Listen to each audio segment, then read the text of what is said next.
Que a graça e a paz do Senhor Jesus esteja na tua vida.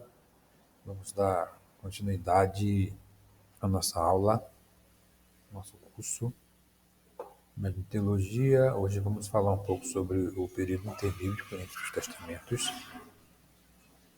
que marca o fim aí dos profetas do Antigo Testamento e um período de aproximadamente 400 anos onde Deus foi preparando para o advento do Messias.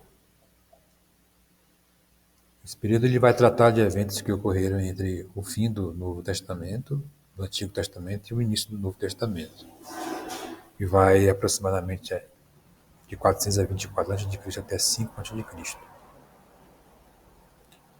Por que é importante nós estudarmos esse período? Porque, na verdade, ele vai fazer uma ponte, uma ligação entre o Antigo Testamento e o Novo. É também um período de preparação, não só preparação espiritual e religiosa, mas social, política, cultural também, que nós vamos ver o aspecto da língua, do grego, e a importância de tudo que aconteceu nesse período que contribuiu para o recebimento do Senhor Jesus, o Salvador do mundo.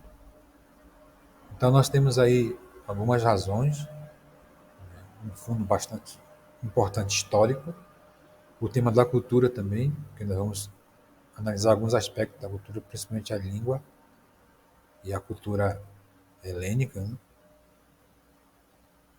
Vai abordar também o estado espiritual do povo nesse período e, como não poderia deixar de falar da esperança da vinda do Messias. Então vemos que parece que é um período onde Deus não está presente ou não se manifesta, mas nós vemos que Ele está sem se ter uma manifestação mais marcante, mas ao longo desse período nós vemos a sua mão poderosa preparando tudo para o nascimento do Senhor Jesus. Esse período ele vai abordar os impérios que dominaram o mundo, né? E dentre esses o de Alexandre o Grande, que vai ser responsável por helenizar aí toda essa região com a cultura grega e principalmente com a criação de escolas, universidades e a questão da disseminação da língua. Vamos falar um pouco do período persa também, que antecede o período grego, e a conquista do Egito, e o período do Império Sírio também, que foi esse contexto que os macabeus se revoltaram, né, contra o subjugo do Império Sírio, que queria tirar deles a liberdade, né, de cultuar Deus, e por fim o Império Romano.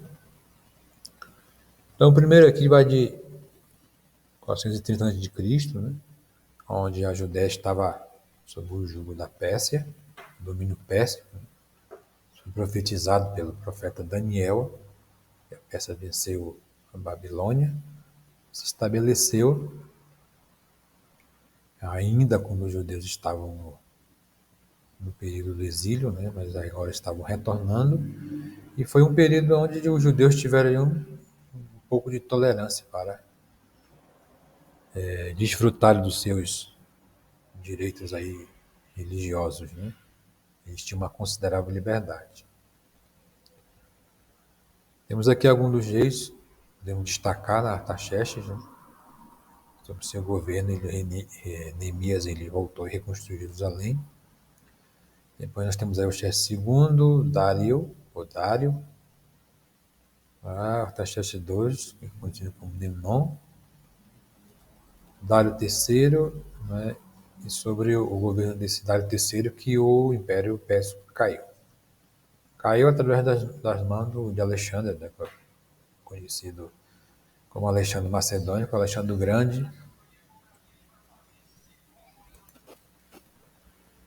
Então, o período grego tem a figura aí, né, de Alexandre o Grande, um grande conquistador, vence a Pérsia e também o Egito.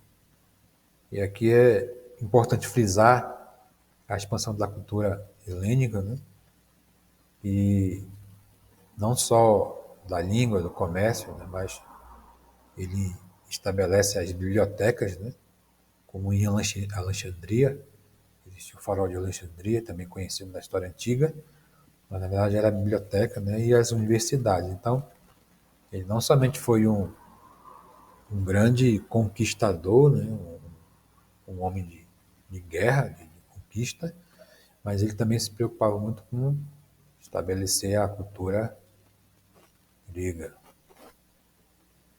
Aí nós temos um aspecto importante da língua grega, porque ela iria facilitar a pregação e a disseminação do evangelho quando Jesus estabeleceu a sua igreja.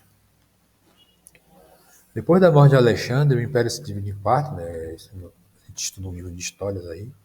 Mas aqui a gente quer frisar aqui dois grupos que vão se destacar, que são os Ptolomeus, não é, que vão dar origem à dinastia no Egito, né? E a capital em Alexandria, no caso a Cleópatra, né? Foi a última descendente dessa dinastia dos Ptolomeus. Tá? E, biblicamente falando, nós vemos que o Egito está sempre relacionado com o povo de Deus, né? E também estará aí também no fim dos tempos, né? Egito, Síria são nações que, apesar de toda estarem envolvidos aí com a história de Israel, mas eles permanecem até hoje também, para dar um testemunho, né, da veracidade da palavra do Senhor Deus. Os Seleucidas também é outro povo que vem depois da morte de Alexandre, né, que é um dos seus generais, então eles dão início a dinastia, né, e a gente conhece como a Síria, tinha sua capital Antioquia.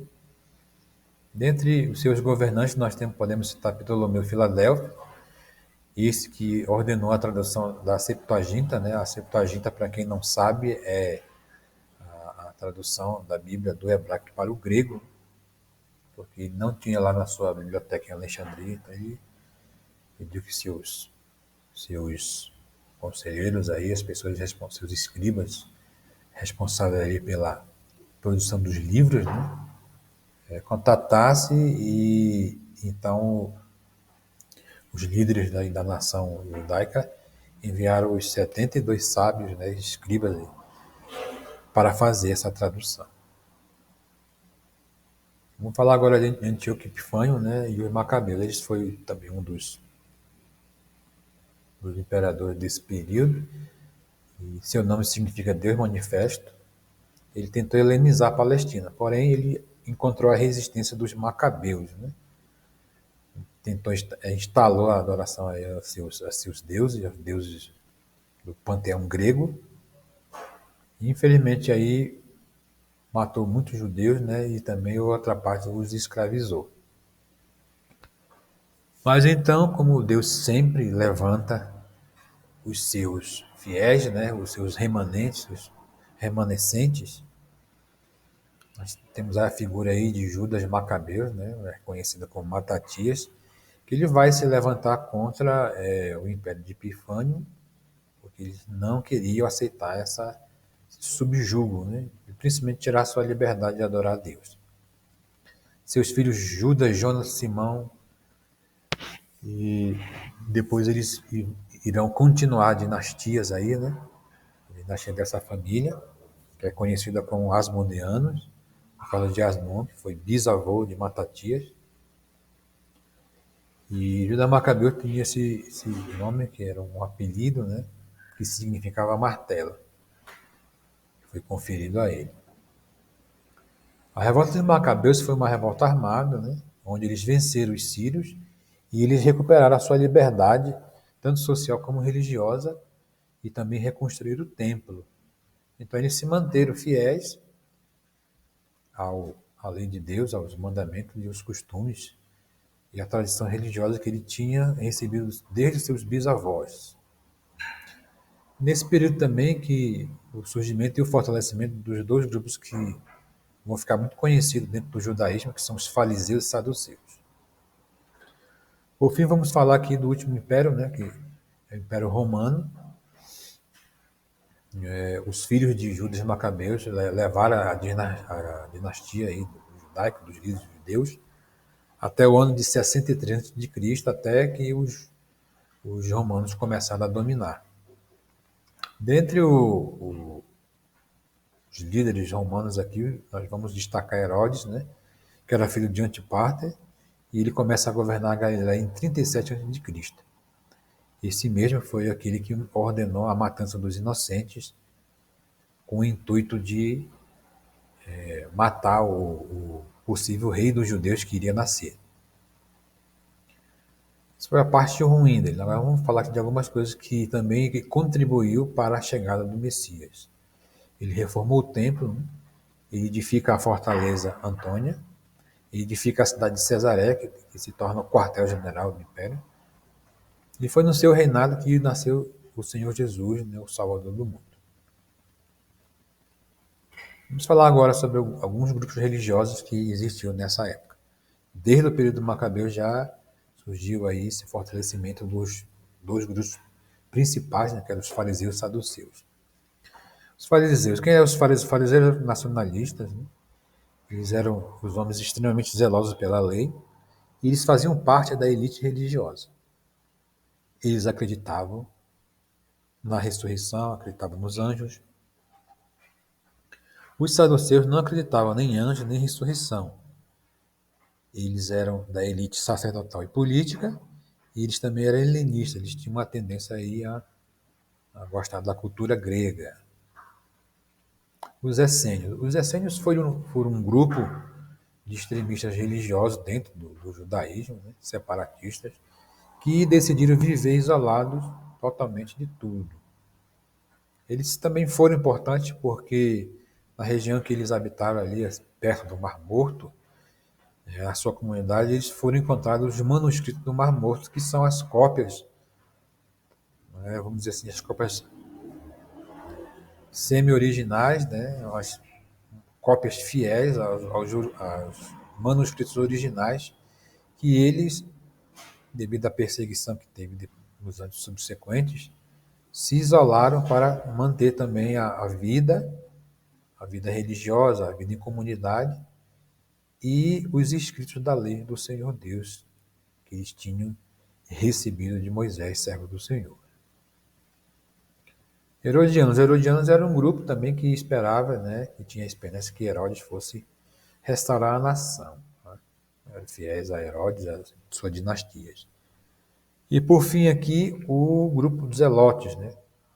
Quando Jesus chama os seus discípulos, um dentre eles era Simão, chamado Zelotes. Os Zelotes eram também um grupo de extremistas, eles eram impiedosos, né, intolerantes e violentos, e eles não aceitavam o subjugo de Roma e diziam que eles deveriam liderar uma revolta armada para libertar Israel do jugo de Roma. A esperança do Messias, nesse período de silêncio, os 400 anos, o mundo estava sendo preparado para a vinda de Cristo, Messias, né, através de vários povos. Então, tudo isso que aconteceu era um período de preparação para a chegada do Messias. Em Gálatas 4:4, Paulo fala que, vindo a plenitude dos tempos, Deus enviou seu Filho, nascido sobre a lei, nascido de mulher, para cumprir a lei, para vir salvar aqueles que estavam debaixo da lei. Então, quando a maior parte do mundo ficou sobre a lei e um governo, e todo mundo falou da mesma língua diariamente, Cristo veio cumprindo as escrituras, as profecias, né? E Jerusalém ele se estabeleceu como a capital. O Senhor Jesus, no livro de Lucas, ele fala que, quando ele ressuscita, ele manda os seus discípulos pregar o evangelho de arrependimento a partir de Jerusalém. Aí você analisa que tudo estava preparado, as estradas, as cidades, a língua, a cultura, tudo foi preparado para que o evangelho do nosso Senhor alcançasse não só a região da Judéia, Galiléia e Tureia, mas as regiões também da Ásia, da África e da Europa. Então, nisso vemos a grande fidelidade de Deus, como ele trabalhou nesse período, que é dito como silêncio profético, e como ele cumpriu a sua promessa, enviando o seu filho e dando para a humanidade a oportunidade de se reconciliar com o Criador e ter a sua dívida, né, perdoada e os seus pecados apagados e eles sendo justificados diante do Senhor. Então, por isso que essa matéria é bem importante, porque ela faz o elo entre o Antigo Testamento e o Novo. Assim como o livro de Atos dos Apóstolos, ele é a ponte entre os evangelhos e as epístolas. Que o Senhor Deus continue te abençoando, que você continue crescendo na graça e no conhecimento que é em Cristo Jesus. Um abraço, fique na paz e até a nossa próxima aula, se assim Deus permitir.